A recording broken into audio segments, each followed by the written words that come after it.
Hi, and welcome to another episode of On the Job with PORAC. I'm Brian Marvel, President of PORAC. With me is PORAC Vice President Damon Kurtz. Today we're hosting another virtual podcast using Zoom with guests Yasha Nikitin of Huntington Beach POA, retired workers' compensation judge Steve Siemers, and John Ferrone of Adams, Ferrone and Ferrone Law Firm to discuss Huntington Beach POA's new IDR process.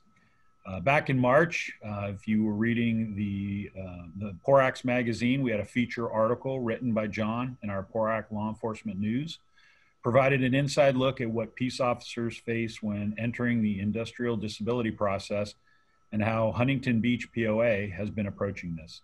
I want to welcome everybody to the show. I guess we'll start with Yasha, and why don't we talk a little bit about how did you get to where you are and what inspired you to do this? So a few years ago, we started having problems with some of our injured workers with not only the time lapse in care, but how long it was taking. And they were starting to run out of 4850 time. They were going on to long-term disability, and it was becoming a burden on them. And not only them, but their families. They were losing their life savings, trying to fight these battles. And we were trying to figure out what was going on. And through a process that, we helped with John Ferrone to author it, and our, partners on city council, political consultants, we really brought everyone into the team on this one to try to get it solved. And ultimately we're able to carve out a side letter agreement to cut through some of the issues that we were having. But I mean, it was a terrible thing to experience. And then not being obviously a workers' comp attorney or judge, or having experience in that as a smaller POA that isn't even full release, trying to learn and work through these issues and see essentially our employees were getting starved out by a specific law firm and an attorney that came in, and they were just literally bleeding our members out. And like I said, they were burning through their life savings. You had 30-year employees that absolutely loved this department and went out disgruntled. And it was just really a terrible process. And we're very thankful to bring a whole team together. And then now working with PORAC to bring it on a statewide or regional basis to get the news out, to see, and I'm sure we're not the only agency dealing with it. We're hearing some other agencies in Orange County. So we're trying to get the word out and partner with you guys and others to try to solve this for our members that are going through tough times. And really the most vulnerable. They're hurt, they're sick, they can't really fight for themselves, and they need help. And that's bread and butter association stuff. So very passionate about this topic and appreciate the time. Yeah, it's I can appreciate what you guys have been going through. I had similar issues in Fresno. Workers' comp is probably one of the most misunderstood things by our members. We focus on other things that seem to get more of the news, legal defense related issues. But the workers' comp, so many more of our members are affected by that than they are with legal issues typically. And not understanding that your retirement and your workers' comp situations are usually completely separate, and you may get to the point where you're permanently disabled or permanent stationary and you can't go back to work, but the retirement's not ready to take you as a retiree, and you end up in that limbo place where it sounds like you're talking about. And it's bad for the members, and you're right, they end up spending a lot of their own money trying to get through that process. Well, let's go to John and ask John, what was the impetus for you to try to work with Huntington Beach, and how did you develop this program that's currently in place? Yeah, thanks, Brian. Well, I go back to a circular that PERS issued back in March of 2017. And in that circular letter, they sent it to all public safety agencies throughout the state, basically advising these agencies that they want a set of elements shown as a member approaches an industrial disability retirement. And PERS did a number of audits of cities that felt that they were not complying with this process. And so I think what happened is a number of law firms that defend cities took that circular and created a narrative that basically allowed them to litigate these files. So as a member exited workers' comp, they then faced another gauntlet of litigation and uncertainty. And so in Bakersfield, about 4 years ago, they were audited and they had a process that was not tightened. And we sat down and I showed them that really PERS is after 4 simple questions. And if you can answer that, even with your existing IME, AME, your doctors in the workers' comp, you not only save money because you have a comprehensive report saying that, B, the member doesn't have to then go through an Office of Administrative Hearings, an appeal hearing and litigate that file. And so Bakersfield tried that approach. We didn't create a side letter, but we just created a process. 4 years later, 3 to 4 years later, the system works great. We use the existing independent medical evaluators from an ADR system. We ask 4 questions, members retired. So in Huntington, the problem is this, there's a couple law firms out there that were essentially creating a narrative for the city. They were saying, well, despite your IME that says they're disabled, city, you can use a different doctor for the purposes of the industrial disability retirement finding. And a lot of cities believe that because they're separate systems, separate forums, you can do that. And in fact, this is where they take advantage of the injured worker.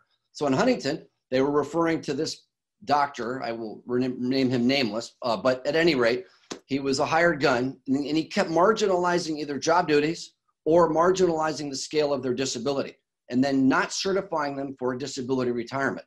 Now, the dynamic of that is the member exhausts their time or files a service pending, and then they are in limbo. And if the city rejects the disability retirement, the member has to appeal a hearing, okay? Office of Hearings and Appeal. That administrative hearing is different than workers' comp because the reason is administrative hearsay does not apply. You cannot submit a medical report like you can in workers' comp. So the member is essentially has to hire their doctor to verify the authenticity of this medical report.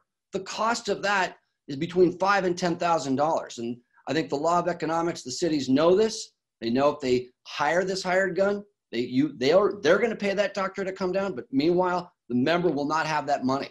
And we went through a number of hearings in HB, and it was ridiculous. We won, but ultimately, I think we met up with Yasha. I said, this has to go. We have probably, I think there was about, what do you think, over 15 people pending. And we created this process, and within 2 months, a dozen people were retired instead of litigation for a year where they were headed. So the impetus was complex in its evolution, that you kept capturing these files that were, workers' comp would say disabled.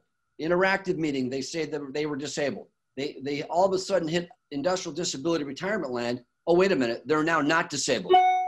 And so therein lies the anomaly of utilizing a system that allowed you to shop for a medical, come back in and create a different narrative and basically issue the hammer on your member. And so that was really the change, is like, don't allow the city to utilize additional examiners, number one. 2, in the event they have, they use a medical report, that medical report is admissible, just like a workers' comp proceeding. It's not economically fair for the injured worker to pay up to 10 grand for this doctor to appear live. And that's the reality of the Office of Hearings and Appeals, that you have to have a live testimony. And I think that dynamic with this side letter proved to be a massive shift in the way we now approach these cases. So just like with Judge Siemers and myself have innovated with workers' comp, you then can extend that innovation one more step. Utilize those same evaluators for the IDR process, get the cities to stipulate that they will rely on written evidence, so no experts have to show up, and really create a 4-question supplemental report, which is so cost effective to the cities that it will not create this thousands and thousands of dollars of cost. And so that's really the approach we took with HB. Thank you, John. Let's bring the judge in. Judge Siemers, I mean, you have a very unique perspective in a sense that you are now sitting on both sides, or have been on both sides. And, based on your experiences and knowledge on the workers' comp process, I mean, is this a avenue that you see maybe taking off throughout the state of California to facilitate and make these more streamlined? Well, I think so. It always remains to be seen. I was an applicant's attorney for 14 years before I became a judge and before I became the chief judge. And then it's been about 16 years now that I've been working in carve-outs. So that's kind of my background.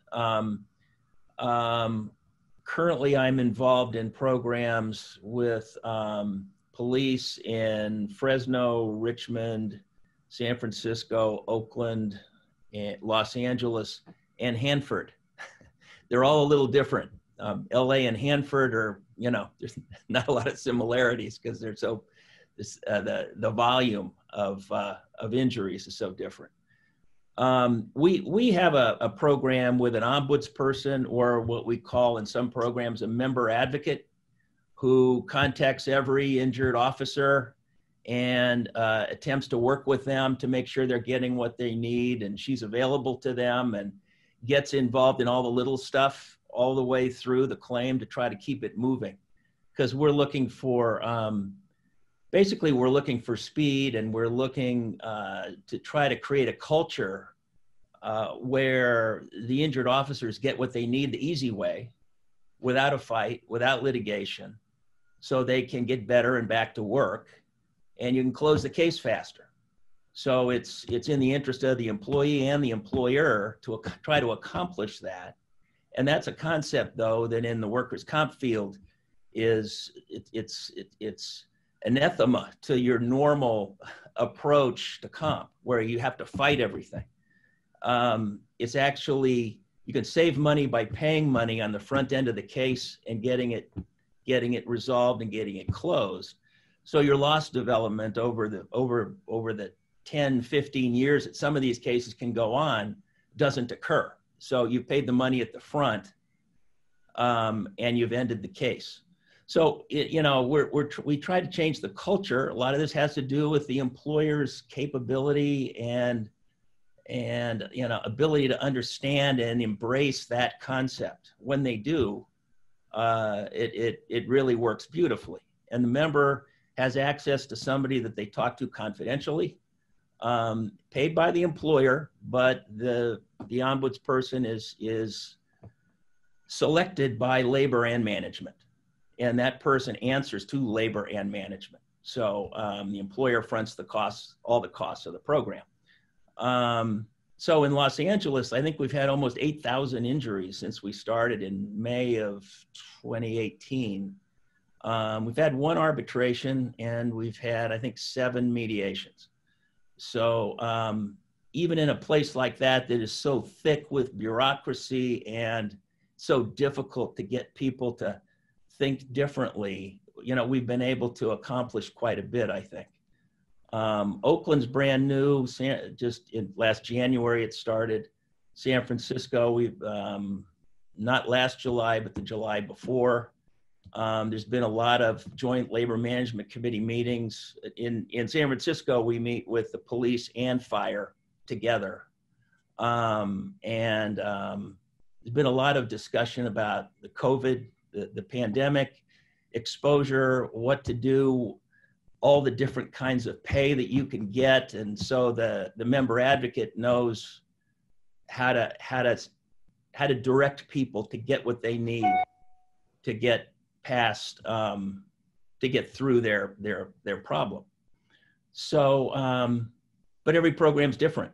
And, some cities are a little more resistant to the concept, and the programs don't always work as well as I'd like them to, but, you work and you try to make the best of what you've got. And, so far, even in the programs that are more difficult, people are hanging in. I think like in your programs, John, I think that the union's at the table. The association's at the table with the employer on the issue of workers' comp. And I think that is huge for the associations, because otherwise, how are you going to really engage? And now we have meetings every other month or every month to sit and talk about, the details of what's not working right. I think that's one of the points that I think is important here is you have, obviously the work comp programs and to help these injured workers get through that process, which in and of itself is, a challenge. a lot of our officers get, like Yasha put, they get put through the ringer in the program. They go through their 4850 and they go through their TDY money. And suddenly people think that there's always going to be money there for them. The city's going to take care of them. That's not always the case. They run out of time. But the other problem is now you're going through the IDR process. And although you may get your workers' comp claim eventually accepted, you may get through all that process. And then you have this other set of bureaucratic hurdles to go through in the IDR process. And that was something that, when I was president, that I really was pushing hard. And we had a private system where we weren't CalPERS, but same thing. It was this lengthy process for our officers to get their medical retirements. And, they ended up on their disability claims through PORAC disability. And what happens when you use your disability a lot, right? Your rates go up, just like an LBF. It's all about usage, and it's unnecessary. We have presumptives and all this, and everybody thinks that that's going to be making an easy process, but we all know that that's not the case. And what happened there in Huntington Beach and other cities that you guys have been working on is super important. I think it's changing the game on the IDR process that marries it to the workers' comp process. I was just going to add that the strategy that the employers are using, just so that your membership knows, is that they're enticing the members over 50 to file a service pending. And that is, oh, you can now draw on your retirement. Oh, don't worry, we'll get to it. Oh, you're fine. Hey, Yasha, don't worry, it's okay. Damon, it's all right. You can draw on it, it's okay. And then once you file that irrevocable election with PERS, there's no unwinding that clock. You're done. That member is gone. Now they can come back in and create the narrative with a new medical evaluator that can then come back and say, oh, they don't really go prone. Their disability is marginal, and I'm going to deny it, forcing them to the hearing. And so what we've had to do to pivot around that approach is advise the client base not to do a service pending. And you're going to have to then do a straight IDR. And for members under 50, that's obvious. They can't do a service pending. But for the membership that's over 50, the problem is you now are exposed to burning through everything. And this has happened in every city that we're seeing.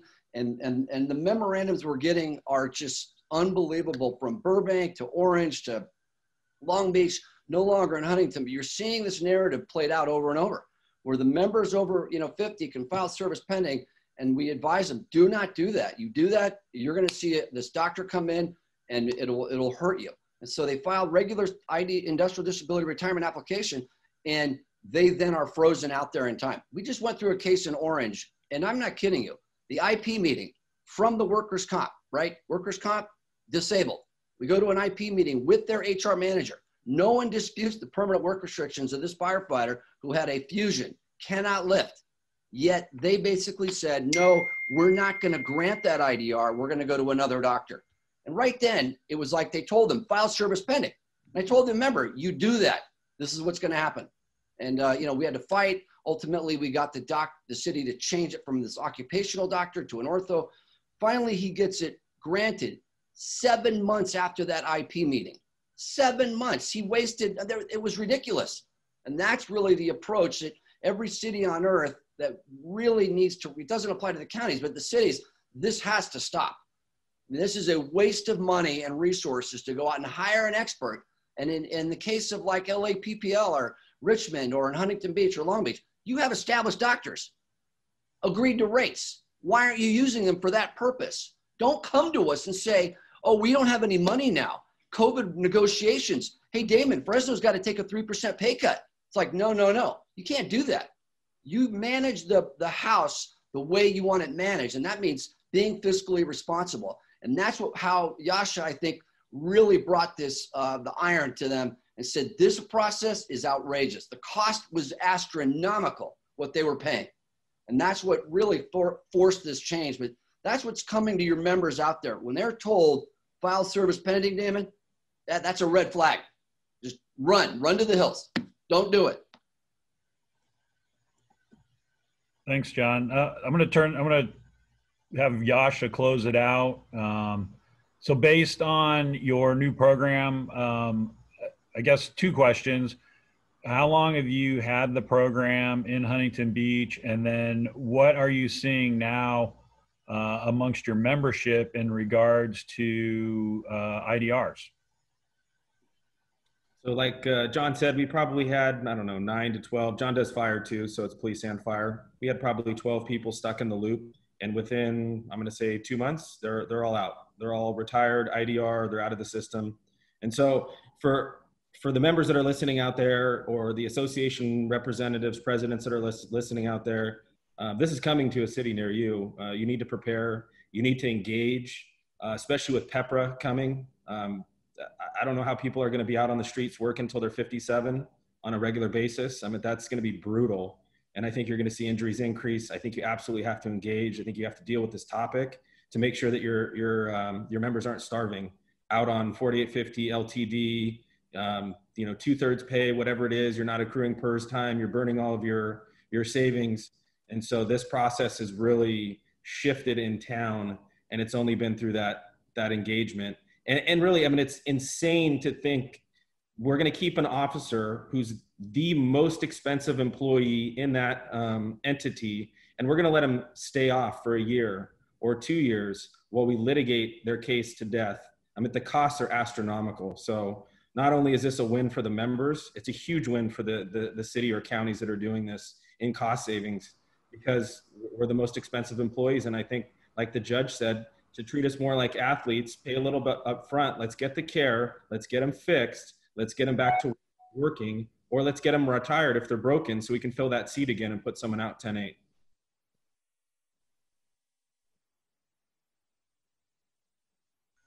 Damon, did you have anything? No, I think Yasha covered it pretty well. I think for the presidents out there, I think you absolutely need to be engaged on the workers' comp front. I think that's one thing that we see over and over in our membership is when it's a workers' comp issue, they go, oh, I'll go talk to the attorney.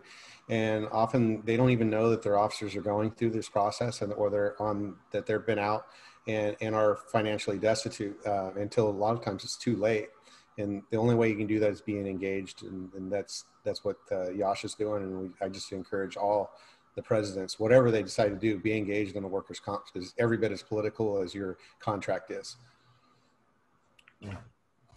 Well, thank you, Damon. I also want to thank all of our guests today for joining us on our latest episode of On the Job with PORAC. We hope you enjoyed it. We'd love to hear your ideas for upcoming episodes. Join us on all our social media platforms, and be sure to tag us with your suggestions. Go to PORAC.org to learn more about California's largest law enforcement organization, representing over 77,000 public safety members. Make sure to check out and share our monthly podcasts and past episodes on PORAC.org, iTunes, Spotify, iHeartRadio, YouTube, or wherever available.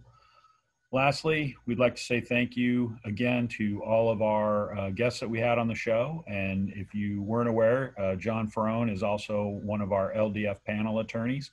I continually espouse the great attorneys that we have in the state of California, and he's definitely part of it, and I appreciate it. Appreciate the Judge Siemers for being on and giving his perspective. I agree with Damon. I think this is an important issue. I think we need to have more conversations around it. And I want to thank Yasha for actually writing the article for us and start to create this dialogue that we definitely need in this area. Because the IDR is it's a complicated issue, and it's actually sort of scary if you've never gone through it. But it's definitely something we need to work on. So I want to say thank you again to our members. I want to say thank you to our members for listening to the show, and be safe and have a great day.